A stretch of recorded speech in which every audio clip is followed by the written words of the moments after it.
पिछले एपिसोड में हमने मास्टर जेनरेन के बारे में जाना था, जिन्होंने 3000 साल तक की कल्टीवेशन की थी ताकि वो हेवन में जा सके। लेकिन 3000 साल की कल्टीवेशन उनकी बर्बाद हो जाती है क्योंकि हेवन में जाने से पहले ही उनकी जान जा चुकी थी। उनकी पावर ने उन्हें एक बार फिर से रीइंकार्नेशन तो दिया था, लेकिन अब दोबारा हेवन में जाने के लिए उन्हें बहुत ज्यादा मेहनत करनी पड़ेगी। इसलिए मास्टर जेनरेन अपना सारा कुछ छोड़कर एक गाँव में आ जाते हैं, जहाँ पर आने के बाद शैनलाओ नाम का एक बच्चा उन्हें मिला था। शैनलाओ एक अनोखे टैलेंट के साथ पैदा हुआ था, जिस वजह से वो बहुत ही जल्द काफी ज्यादा पावरफुल कल्टीवेटर बन जाएगा। इसलिए मास्टर जेनरेन उसे अपना एक सर्वेंट की तरह बना लेते हैं ताकि कल्टीवेशन में उसकी मदद कर सके। जिसके बाद यहाँ से ये एपिसोड शुरू होता है। तो इस एपिसोड की शुरुआत में शैनलाओ और बाकियों ने खुद को किंगशन सेक्ट में रजिस्टर करा लिया था। तो मास्टर लू जो होते हैं वहाँ पर सारे के सारे नए आए हुए जो डिसाइपल थे उन सभी की क्लास ले रहे होते हैं। वो उन्हें अपने सेक्ट के बारे में बता रहे थे और उन्हें एक टेस्ट लिखने देते हैं कि उन्हें कितनी कल्टीवेशन के बारे में नॉलेज है। मास्टर लू ने वहाँ पर कहा था कि जितने लोगों को भी यहाँ पर कल्टीवेशन के बारे में जो भी जानकारी है वो सभी जानकारी पेपर पे लिख दें। मैं उन्हें पर्सनली चेक करूंगा और उसके बाद देखूंगा कि किसे कितना आता है। लेकिन जब उनकी नजर पड़ती है जेनरेन के पास तो उन्हें पता चलता है कि मास्टर जेनरेन तो अभी तक यहाँ पर आया ही नहीं। वो क्लास में आज लेट है, जो देखकर मास्टर लू कह रहे होते हैं कि ये जेनरेन कभी नहीं सुधरेगा, ये बिल्कुल यूजलेस बंदा है जो देखो आज क्लास में भी नहीं आया। आखिर मैंने यहाँ पर इस सेक्ट में क्यों ज्वाइन करा लिया, मुझे तो समझ ही नहीं आता। बस शैनलाओ की वजह से उसे इस सेक्ट में ज्वाइन करना पड़ा। मास्टर लू वहाँ पर सारे बच्चों से कह रहे होते हैं, देखो यहाँ पर तुम्हें ना कल्टीवेशन करनी है, कल्टीवेशन में कोई शॉर्टकट नहीं होता और इस कल्टीवेशन के सफर में अगर तुम्हारा साथी अच्छा होना तो वो तुम्हारी भी मदद कर सकता है तुम्हें पावरफुल बनाने में। इसलिए बुरे साथियों से दूर रहें और अच्छे दोस्त बनाया करें। वो यहाँ पर शैनलाओ को ताना मारते हुए कह रहे थे कि तुम्हें जेनरेन के साथ नहीं रहना चाहिए, वो अच्छा इंसान नहीं है, तो तुम्हें कल्टीवेशन करने में वो डिस्टर्ब कर सकता है। शैनलाओ वहाँ पर मास्टर लू की बातों से थोड़ा सा डर जाता है, लेकिन वो मास्टर जेनरेन को तो ऐसे नहीं छोड़ सकता था। जिसके बाद मास्टर लू जो होते हैं वो अपनी फ्लाइंग स्वॉर्ड पे सवार होने के बाद वहाँ से चले जाते हैं ताकि 1 घंटे बाद आएंगे और देखेंगे कि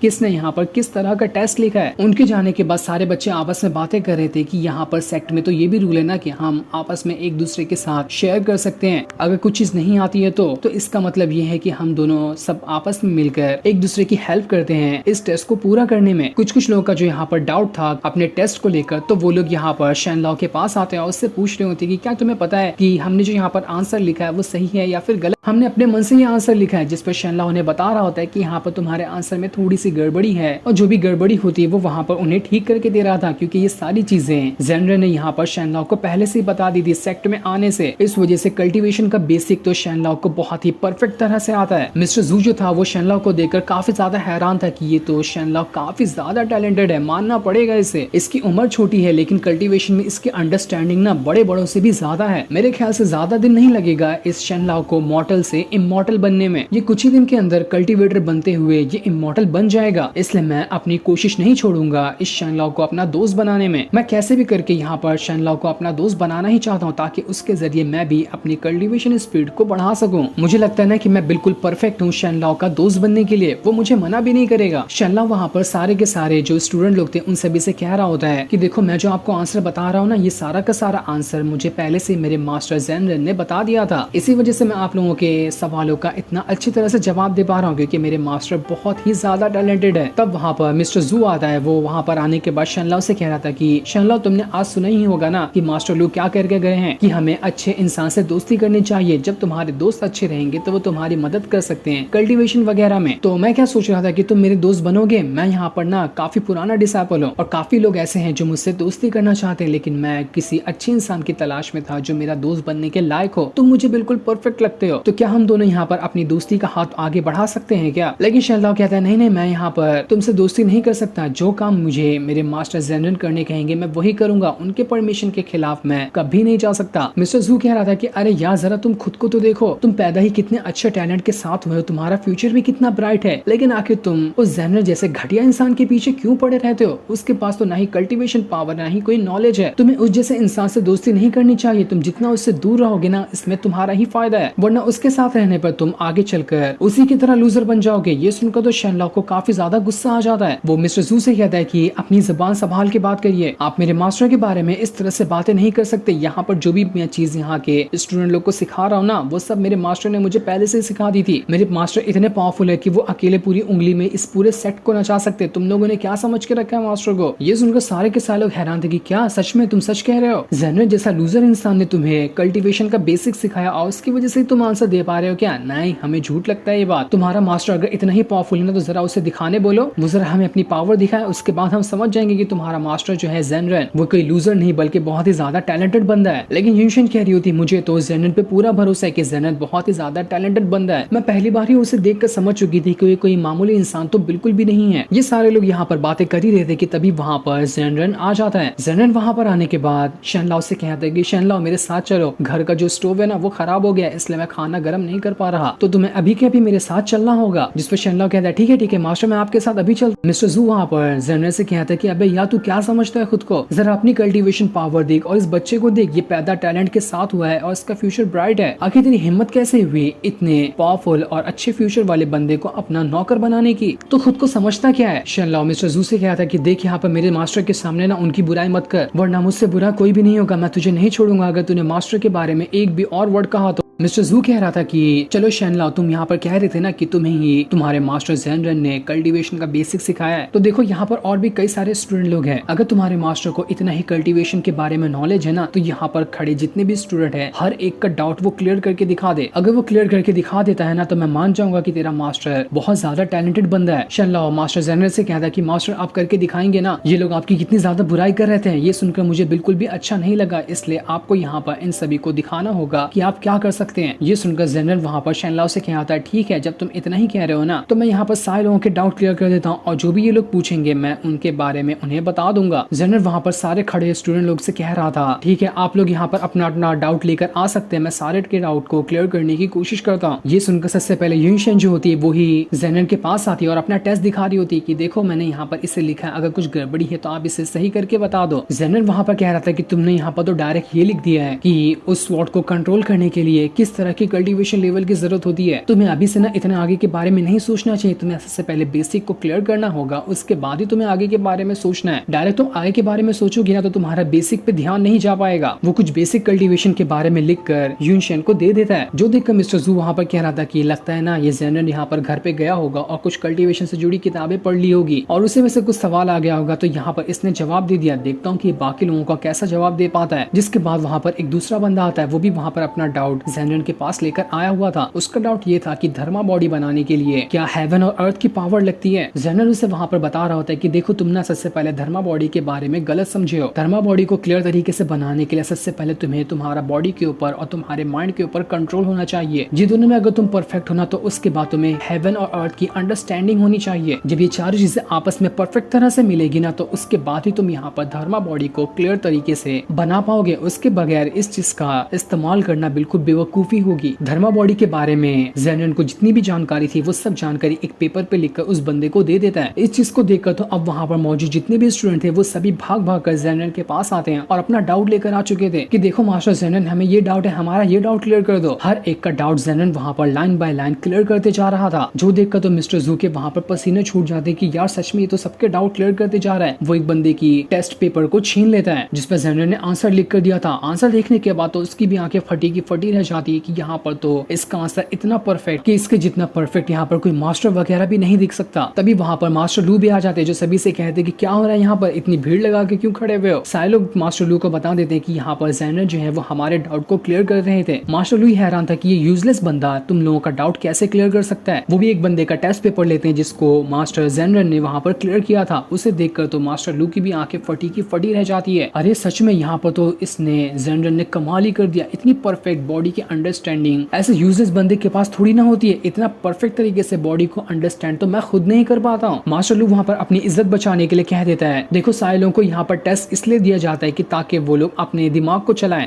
और ये देखा जा सके कि वो कल्टीवेशन के बारे में कितनी चीजें जानते हैं। यहाँ पर दूसरे की मदद लेना थोड़ी ना सही होता है। तब ये सुनकर ज़ेनरेन जो होता है मास्टर लू से कहता है कि ये तरीका बिल्कुल ही घटिया है। जब बच्चे को बेसिक अंडरस्टैंडिंग होगी नहीं और डायरेक्ट उसका टेस्ट लिया जाएगा तो बच्चा थोड़ी ना कभी आगे बढ़ पाएगा। जो सुनकर तो मास्टर लू को गुस्सा आ जाता है। वो ज़ेनरेन से कहते हैं आखिर तुम अपने आप को समझते क्या हो, तुम कोई लीडर हो यहाँ के क्या, जो यहाँ के रूल को और यहाँ के पढ़ाने के तरीकों को गलत कह रहे हो। देखो ये तुम अच्छा नहीं कर रहे। तभी वहाँ पर का मौसम पूरी तरह से बदलने लगता है। क्योंकि आज ही के दिन सिस्टर जाओ जो थी उसने अपने मिड लेवल को ब्रेक थ्रू करते हुए लेट स्टेज में पहुंच चुकी थी, जिस वजह से उसे आज वो स्वॉर्ड मिली थी जो सेट की तरफ से दी जाती है और उसे आज कंट्रोल करना था। स्वॉर्ड को कंट्रोल करने का सिस्टर जाओ का पहला दिन होता है। इसी वजह से सेट के सारे लोग बाहर आकर देखते हैं कि यहाँ पर सिस्टर जाओ स्वॉर्ड को कंट्रोल कर पाती भी है या फिर नहीं। पहली बार सिस्टर जाओ स्वॉर्ड पे खड़ी हुई थी, लेकिन फिर भी वो बहुत अच्छी तरीके से उसे कंट्रोल कर पा रही थी। मास्टर लू भी ये चीज देखकर एकदम हैरान रहते कि वाह, ये जाओ तो बहुत ही ज्यादा कमाल की है। जब मैंने पहली बार फ्लाइंग स्वॉर्ड पे चढ़ना शुरू किया था ना, तो मैं तो सीधा पहाड़ से टकरा गया था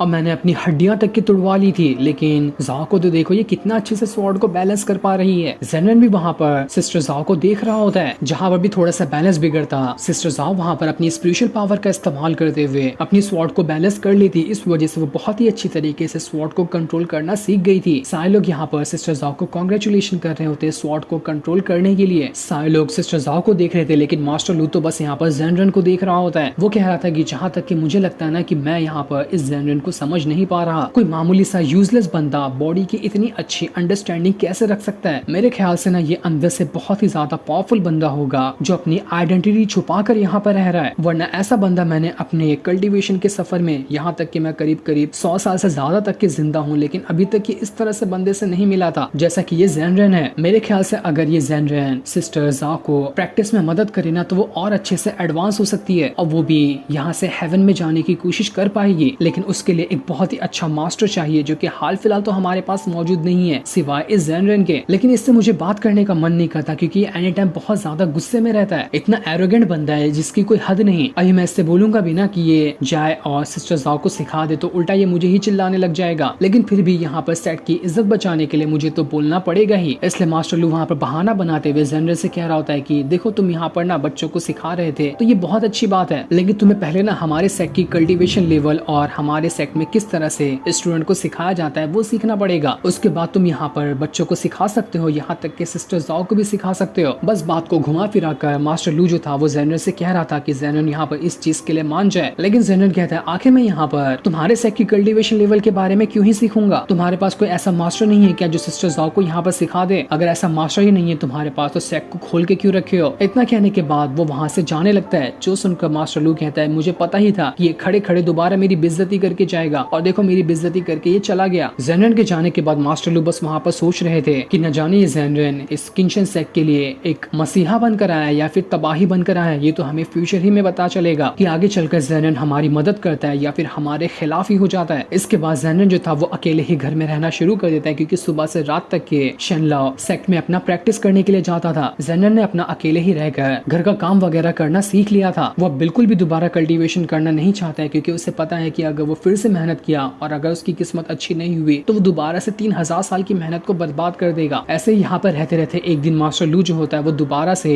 जेनरन के पास आता है और उसे मनाने की कोशिश करता है कि तुम चाहो तो हमारे सेक्ट में ना एक मास्टर की तरह ज्वाइन हो सकते हो ताकि तुम हमारे स्टूडेंट को सिखा सको। लेकिन जेनरन ना से हाँ करता ही नहीं। उसने मना कर दिया था कि नहीं, मुझे कल्टीवेशन नहीं सीखनी है, तुम यहाँ से जा सकते हो। इसलिए उदास होकर मास्टर लू जो होता है वो दोबारा से चला जाता है और उसने ठान लिया था कि अब वो जेनरन को दोबारा कभी मनाने नहीं आएगा। जेनरन का मन किया तो वो खुद आ जाएगा सेक्ट में ताकि वो यहाँ के स्टूडेंट को सिखा सके, और नहीं मन किया तो कितना भी मैं मना लूं लेकिन ये मानने वालों में से नहीं है। देखते ही देखते 1 साल गुजर चुके थे और आज यहाँ पर टेस्ट होने वाला होता है शेनलाओ का, क्योंकि उसने अपना एंट्री लेवल को ब्रेक थ्रू कर लिया था तो उसका यहाँ पर टेस्ट होगा, और अगर वो टेस्ट को पूरा करता है तो वो इस सेट का एक इनर डिसाइपल बन जाएगा। उसी टेस्ट को देखने के लिए सारे के सारे सेट के डिसाइपल आए हुए थे। शेनलाओ थोड़ा सा घबराया हुआ था कि वो यहाँ पर इस टेस्ट को पूरा कर पाएगा भी या फिर नहीं कर पाएगा। इस टेस्ट को देखने के लिए सेट का लीडर भी आया हुआ था जो शेनलाओ को एक कमरे के अंदर लेकर आता है जहाँ पर एक डिवाइन स्वॉर्ड रखी हुई थी। जो भी इस टेस्ट को पूरा करना चाहता है उसे वहां पर जाना है और डिवाइन स्वॉर्ड को अपनी स्पिरिचुअल पावर का इस्तेमाल करते हुए अवेकन करने की कोशिश करना है। जो जितनी ज्यादा देर तक के यहाँ पर उस डिवाइन स्वॉर्ड को अवेकन करके रखा रहेगा वो डिवाइन स्वॉर्ड खुद यहाँ पर बता देगी कि उसने यहाँ पर इस टेस्ट को पूरा किया है या फिर नहीं किया है। शेनलाओ वहाँ पर बहुत ही ज्यादा घबराया हुआ था, लेकिन फिर भी वो अपना शर्ट नीचे करता है और अपना कॉन्फिडेंस बढ़ाने के बाद डिवाइन स्वॉर्ड की तरफ बढ़ना शुरू कर देता है ताकि वो यहाँ पर इस टेस्ट को क्लियर कर सके। शेनलाओ ने जैसे ही डिवाइन स्वॉर्ड को हाथ लगाया था, डिवाइन स्वॉर्ड के अंदर से बहुत ही ज्यादा स्पिरिचुअल ऑरा बाहर निकलना शुरू हो जाता है। ऐसा लग रहा था कि divine sword he out of control हो जाएगी। शेनलाओ खुद ये देखकर घबरा जाता है कि यहाँ पर ये क्या हो रहा है। पूरा कमरा वहाँ का एकदम ज्यादा हिल चुका था और इतनी ज्यादा पावर को देखकर वहाँ पर सेक्ट का लीडर ये बता देता है शेनलाओ को कि तुम यहाँ पर इस टेस्ट को क्लियर कर चुके हो, आज से तुम इस सेक्ट के एक इनर डिसाइपल हो। जो सुनकर शेनलाओ के सारे दोस्त एकदम ज्यादा खुश हो चुके चुके थे वो उसे हवा में उछालना शुरू कर देते हैं कि वाह शनलाओ, तुमने तो कमाल कर दिया, तुमने यहाँ का टेस्ट पूरा किया है, तुमने इस सेट का नाम रोशन किया जैसा कि हमें उम्मीद थी तुमसे। और अब इनर डिसाइपल शनलाओ यहाँ का बन चुका है, तो वो अब अपने घर पे भी नहीं जा सकता, उसे एनी टाइम सेक्ट में ही रहना होगा। इस वजह से ज़ेनरेन जो होता है वो शनलाओ से कहता है, शनलाओ देखो, अब मुझे नहीं लगता कि हम आगे दोबारा मिल पाएंगे, हो सकता है कि हमें यहाँ से अलग ही जाना पड़ जाए, तो आगे का सफर तुम्हारा बहुत ज्यादा मुश्किलों से भरा हो सकता है, कभी पीछे मुड़कर मत देखना और हमने जो भी टाइम एक साथ बिताया है ना उन्हें भूल जाओ, तुम्हें नई तरह से शुरुआत करनी है। जो सुनकर शनलाओ वहाँ पर काफी ज्यादा उदास हो जाता है, वो रोते हुए वहाँ से भाग जाता है कि नहीं मास्टर ज़ेनरेन, आप अच्छे नहीं हो, आपने कहा था कि आप हमेशा मेरे साथ रहोगे, लेकिन आप तो मुझे यहाँ पर छोड़कर जा रहे हो, आपने ये अच्छा नहीं किया। ऐसे ही अकेले रहते रहते ज़ेनरेन ने वहाँ पर करीब 1 साल और गुजार दिए थे। वो पूरा 1 साल वहाँ पर अकेला घर में बैठा हुआ था, अकेले रहते रहते वो पूरी तरह से बोर हो चुका था। इसलिए ज़ेनरेन डिसाइड करता है कि ठीक है, मैं भी यहाँ पर से जा रहा हूँ किंशन सेक्ट के अंदर और कल्टीवेशन सीखने की कोशिश करूंगा, क्योंकि अकेले रहते रहते तो मेरा दिमाग गर्म हो चुका है। वहाँ पर मुझे शनलाओ मिलेगा तो उसके साथ मैं टाइम स्पेंड कर सकता हूँ, क्योंकि उसके बगैर तो बिल्कुल ही यहाँ पर मुझे अकेलापन महसूस होने लग गया। इसके बाद वो दोबारा से सेक्ट की तरफ बढ़ना शुरू कर देता है, जिस वजह से सेक्ट के अंदर वापस से